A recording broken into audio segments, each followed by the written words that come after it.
எதிர்க்கட்சித் தலைவர் எடப்பாடி பழனிசாமி செய்தியாளர்களை சந்திக்கிறார். நேரலையில் பார்க்கலாம். ஆளுநர் வாசிக்காத உரை, சட்டப்பேரவைத் தலைவர் வாசித்த உரை, அதற்கு பதிலளிக்கின்ற விதமாக பல்வேறு கருத்துக்களை பதிவு வைத்திருக்கின்றார். திராவிட முன்னேற்ற கழக ஆட்சியிலே கொண்டு வந்த சில திட்டங்களை கூறிவிட்டு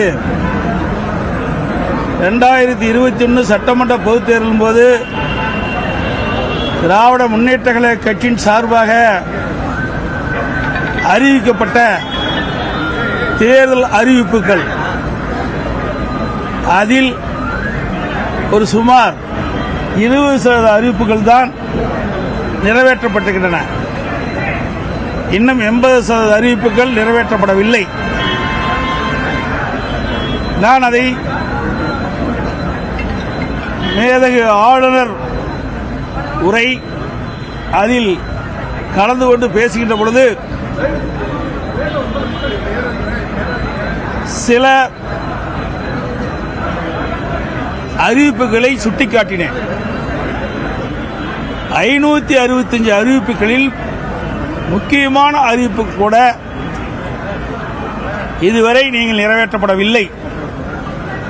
அதில் முக்கியமானது ஒன்று, நீட் தேர்வு ரத்து செய்யப்படும், நீட் தேர்வில் தமிழ்நாட்டிற்கு விதிவிலக்கு பெற்றுத்தரப்படும் என்ற ஒரு முக்கிய அறிவிப்பு. தமிழ்நாடு முழுவதும் திரு ஸ்டாலின் அவர்களும் திரு உதயநிதி அவர்களும் தேர்தல் பொதுக்கூட்டத்தில் பேசுகின்ற பொழுது, திராவிட முன்னேற்ற கழகம் ஆட்சிக்கு வந்தவுடன் நீட் தேர்வு ரத்து செய்யப்படும் என்று. நேற்றைய தினம் நான் சட்டமன்றத்தில் பேசுகின்ற பொழுது, எப்பொழுது நீட் தேர்வில் நீங்கள் ரத்து செய்வீர்கள்? திராவிட முன்னேற்ற கழகம் ஆட்சி அமைந்து 4 ஆண்டு காலம் உருண்டோடிவிட்டது.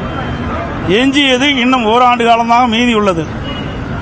எப்பொழுது இந்த நீட் தேர்வு ரத்து செய்யப்படும் என்ற கேள்விக்கு முதலமைச்சர் அவர்கள் பதிலளித்தார், எங்களிடத்தில் ஒன்றும் கிடையாது, நீதிமன்றத்தில் வழக்கு இருக்கின்றது, இது மத்திய அரசு நினைத்தால்தான் நீட் தேர்வு ரத்து செய்யப்படும் என்ற ஒரு அறிவிப்பை வெளியிட்டு விட்டார். கையை விரித்து விட்டார் நீட் தேர்வுக்கு. 2021 சட்டமன்ற பொதுத் தேர்தலின் போது இளைஞர்களை ஏமாற்றி, பெற்றோர்களை ஏமாற்றி, நாட்டு மக்களை ஏமாற்றி,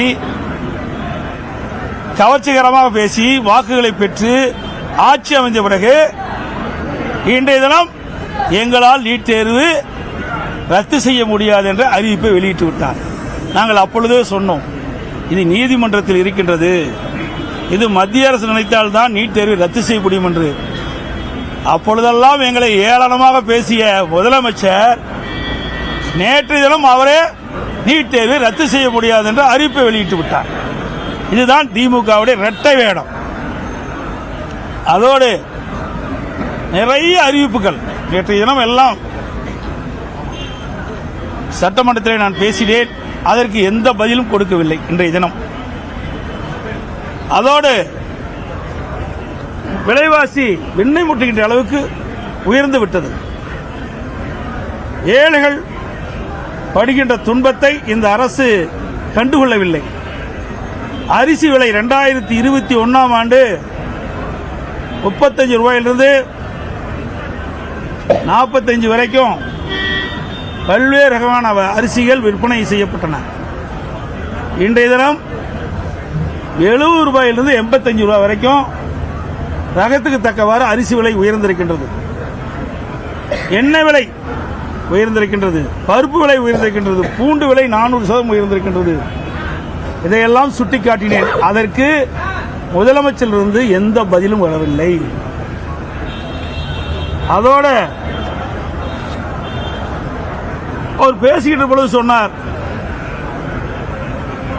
நகர பேருந்தை பார்த்தால் மக்கள் ஸ்டாலின் பேருந்து என்று சொல்கிறார்கள். உண்மையில் அது ஒத்துக்கொள்ள வேண்டியதுதான். ஓட்ட ஓடுசல் பேருந்தெல்லாம் ஸ்டாலின் பேருந்து தான்.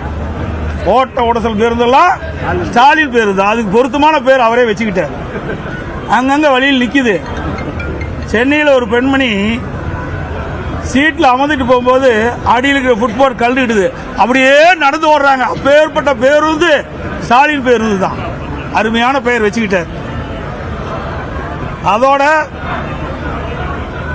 இந்த திராவிட முன்னேற்ற கழகம் ஆட்சிக்கு வந்த பிறகு கண்டமான பேருந்தை வைத்துத்தான் இயக்கிக் கொண்டிருக்கின்றார்கள். மழை வருகின்ற பொழுது பேருந்திலே பயணம் செய்கின்றவர்கள் உடைபிடித்துத்தான் பயணம் செய்ய வேண்டும். பேருந்துக்கு முழுமையான டயர் இல்ல, பேட்டரி இல்ல, மிக மோசமான நிலையிலே பேருந்துகள் இயக்கப்பட்டு வருகின்றது. பேருந்தில் ஏறி அந்த குறிப்பிட்ட இடத்திற்கு சென்றால்தான் உண்மை, இல்லைன்னா பாதியிலே நின்று நடந்து தான் போகணும். அப்படிப்பட்ட நிலைமை தான் இன்றைக்கு தமிழகத்தில் போக்குவரத்து துறை இருக்கிறது.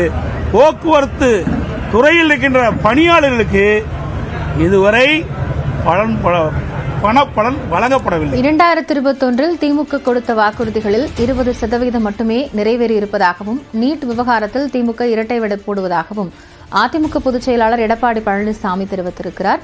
சந்திப்பு குறித்த கூடுதல் விவரங்களை பின்னர் பார்க்கலாம்.